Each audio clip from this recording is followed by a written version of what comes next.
Assalamualaikum student. Today we will start physics class 9th.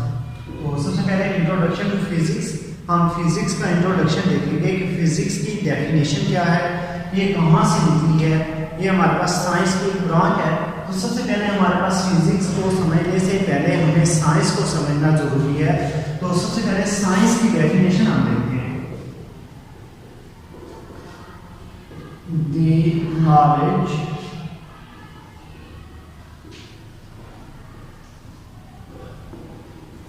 gained through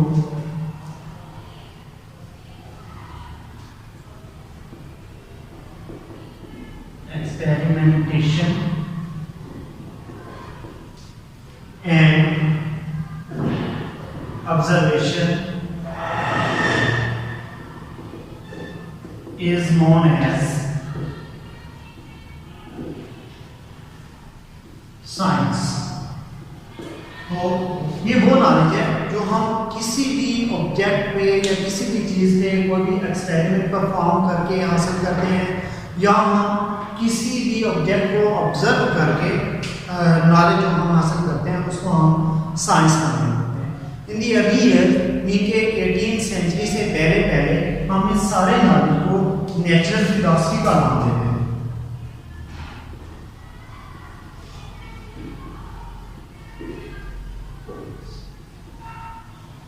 natural philosophy की definition भी हमारे पास इसी तरह से है कि हम ऑब्जेक्ट की एस्पेक्ट्स का डिफरेंट ऑब्जेक्ट जो हमारे पास लाइफ यूज होते हैं उनका डिफरेंट चीज़ों पे क्या एस्पेक्ट होता है उसको हम डिस्कस करते हैं।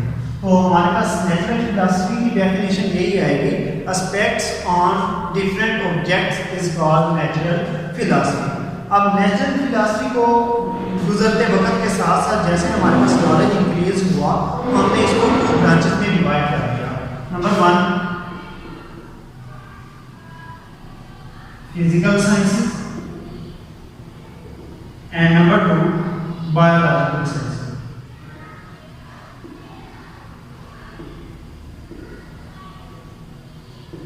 फिजिकल साइंसेस की डेफिनेशन में लिखूं नंबर 1 पे,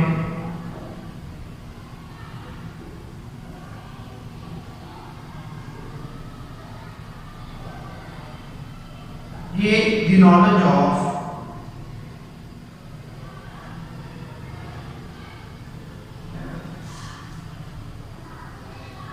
non-living things, मीन के ऐसी चीजों का इल्म जो कि खुद ब खुद एक जगह से हरकत ना कर सकती हैं, उनको हम नॉन लिविंग थिंग्स का नाम देते हैं। और इन चीज़ों का जो नॉलेज होता है उसको हम डिस्कस करते हैं फिजिकल साइंसेस में। इनको हमको एक जगह से दूसरी जगह मूव करने के लिए किसी ऑब्जेक्ट की या किसी फोर्स की ज़रूरत होगी, या किसी हम कह सकते हैं कि उसमें कोई ऐसी चीज़ अप्लाई की जाएगी जिसकी वजह से वो मूव करना शुरू हो गई है। अब इसमें हमारे पास लाइक बोर्ड, ये बोर्ड मार्कर भी हमारे पास नॉन लिविंग थिंग्स में आता है। बोर्ड अगर हम डस्टर लेते हैं तो ये भी नॉन लिविंग थिंग्स में आता है क्योंकि ये खुद ब खुद मूव नहीं कर सकता। नाउ नेक्स्ट हमारे पास आ रही है biological sciences.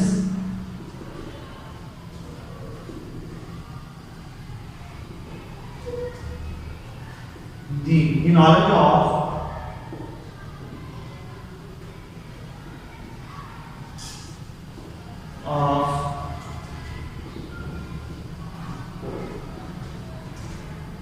living things mean के वो चीज़ें जो खुद एक जगह से दूसरी जगह मूव कर सकती हैं उसको हम बायोलॉजिकल साइंसेस में डिस्कस करते हैं, जिसमें हमारे पास खुद ब खुद हम इंसान भी शामिल है, ह्यूमन बींग्स, एंड दूसरे नंबर पे हमारे पास एनिमल्स, जानवर भी शामिल हैं, ट्रीज भी शामिल हैं।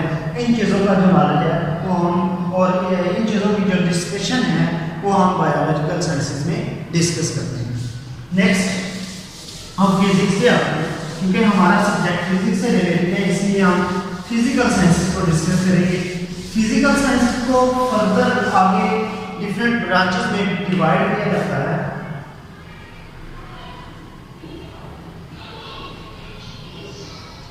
फिजिकल साइंस को डिफरेंट ब्रांचेस में डिवाइड किया जाता है। अब उसमें सबसे पहले हमारे पास आ जाती है chemistry, number 2 physics, knowledge of matters, ठीक है, कुछ चीज़ें हैं फिजिक्स में नॉलेज अबाउट हम matter energy and their relation हम पढ़ेंगे। Number 3 geology,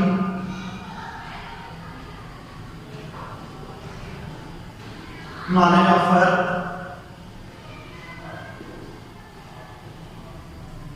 मेटीरियोलॉजी, knowledge of mountains stars वगैरह उसमें आएंगे। नेक्स्ट हमारे पास इसमें और भी बहुत सी आती हैं, लेकिन आजकल जो ज़्यादातर यूज़ हो रही है वो यही है। नंबर 5 में हमारे पास एस्ट्रोनॉमी आ गया। इसमें हम नॉलेज अबाउट हम डिस्कस करते हैं अबाउट हमारा वेदर कंडीशन या एनवायरनमेंट, ये हमारे पास एनालिसिस है। अब हमारा मेन सब्जेक्ट है फिजिक्स। फिजिक्स पे आते हैं, इसकी डेफिनेशन को देखते हैं।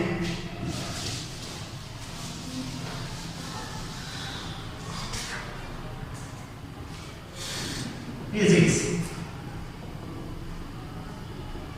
the study of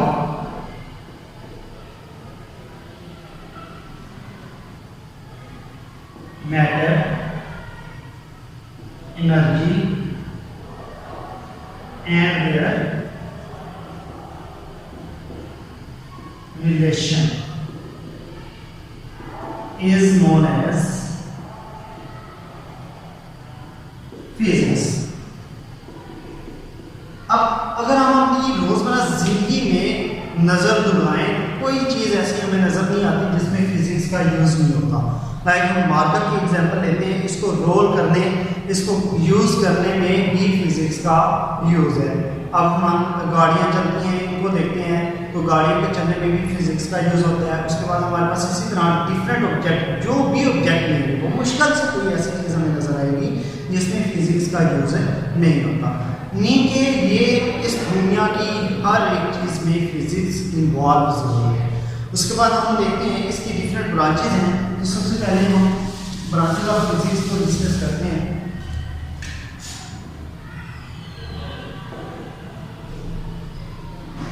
branches of physics, तो उसमें सबसे पहले ब्रांच है मैकेनिक्स।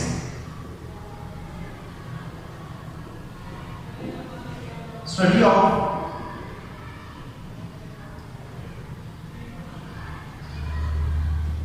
motion of objects,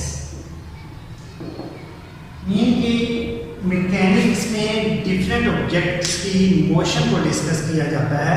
हमारे पास उनकी मोशन कैसी है, उनकी डायरेक्शन क्या है, उन पर कितनी फोर्स अप्लाई हो रही है, ये सारी चीज़ें हम मैकेनिक्स में डिस्कस करते हैं।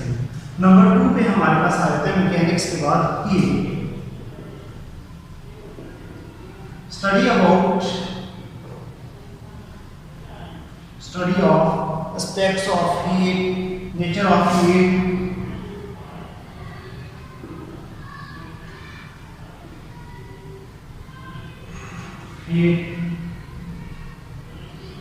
modes of transfer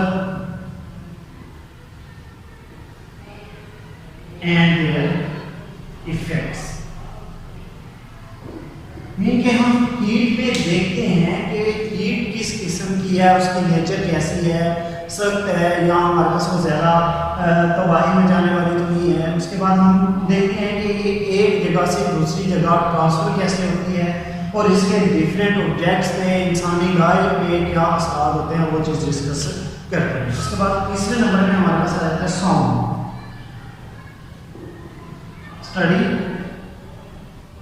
अबाउट, इसमें साउंड में हम डिस्कस करते हैं physical aspects about the physical aspects of sound,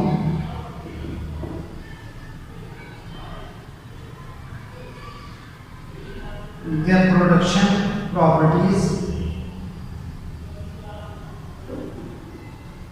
and properties। Mean के हम साउंड में देखते हैं कि इसके हमारी ज़िंदगी पे आवाज़, शोर भी इसमें आता है, इसमें म्यूज़िकल साउंड मीन के खुशगवार आवाज़ें भी आती हैं, तो इसकी हमारी ज़िंदगी पे क्या असरात हैं। दूसरे नंबर पे वो आवाज़ें पैदा कैसे हो रही हैं, और थर्ड वन हम साउंड की डिफरेंट प्रॉपर्टीज़ को भी डिस्कस करते हैं। नंबर 4 पे आ रहा है लाइट। तो लाइट में हम डिस्कस करते हैं it is the study of physical aspects of light. Same उसी तरह जिस तरह हमारे पास वो है फिजिकल साउंड है, जैसे physical aspects of light,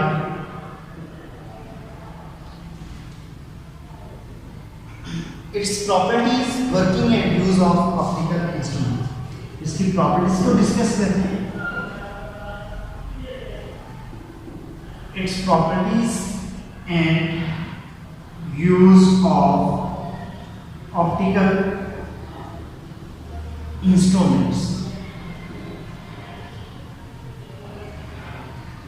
light में हम फिजिकल एस्पेक्ट्स ऑफ लाइट्स के हमारी ज़िंदगी पर क्या असर आता है उसको डिस्कस करते हैं और इसकी प्रॉपर्टीज़ को भी देखते हैं, किस किस्म की है, कितनी शिद्दत के साथ लाइट हमारे पास आ रही है।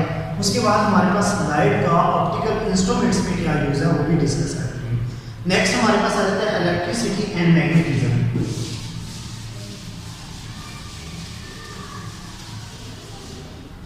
Number 5 electricity and magnetism। रो हमारे पास इसमें हम डिस्कस करते हैं कि किसी भी ऑब्जेक्ट पे कोई जो चार्ज अप्लाई हो रहे हैं, study of the charges at rest and in motion. Study of charges at rest and motion. अब आपके चार्जेस 2 टाइप्स के होते हैं, negative charges as well as positive charges. इन दोनों को डिस्कस करते हैं, इसकी प्रॉपर्टीज हैं और उसके बाद नेक्स्ट हम इसमें डिस्कस करते हैं कि हमारे पास इलेक्ट्रिसिटी के मैग्नेटिज्म के साथ क्या रिलेशन होता है। इस चीज़ को भी हम इस पॉइंट में डिस्कस करते हैं। नंबर 6 पे हमारे पास आ रहा है atomic physics.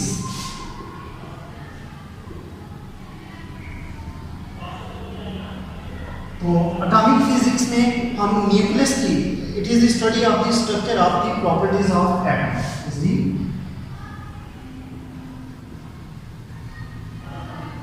Study of, it is the study of structure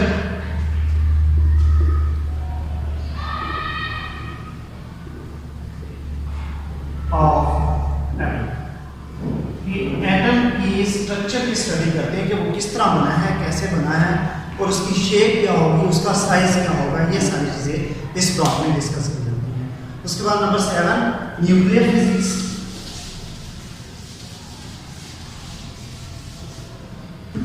number 7 is nuclear physics. Nuclear physics में हम न्यूक्लियस के बारे में डिस्कस करते हैं। तो it deal with the properties and behaviour of nucleus. It is the study of properties and behaviour of nuclear. ये nucleus के बारे में डिस्कस करते हैं इसमें। नंबर 8 में हमारे पास आ रहा है plasma physics.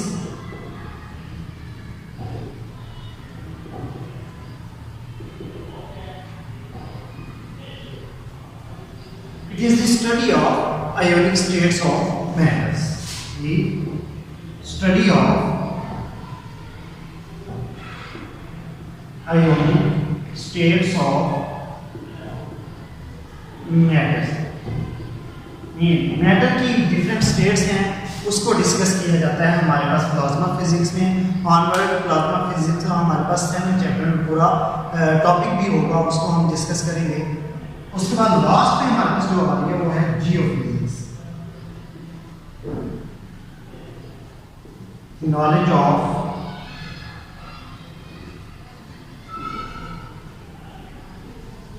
Internal structure of earth. ज़मीन की अंदरूनी सतह को जो हमारे पास नॉलेज होगा, और इंटीरियर मीन ज़मीन के अंदर वाले हिस्से को हम डिस्कस करेंगे। नीचे हमारे पास एक तो ऊपर वाला हिस्सा है जिसमें हम चलते फिरते हैं, और इंटीरियर होगा इससे नीचे वाला जो हिस्सा है इसमें पानी भी आता है। तो वो सारी चीज़ें हम जियोफिज़िक्स में डिस्कस करते हैं। यही हमारा आज का टॉपिक था। नेक्स्ट लेक्चर के साथ फिर हाजिर हो गए। अल्लाह हाफ़िज़।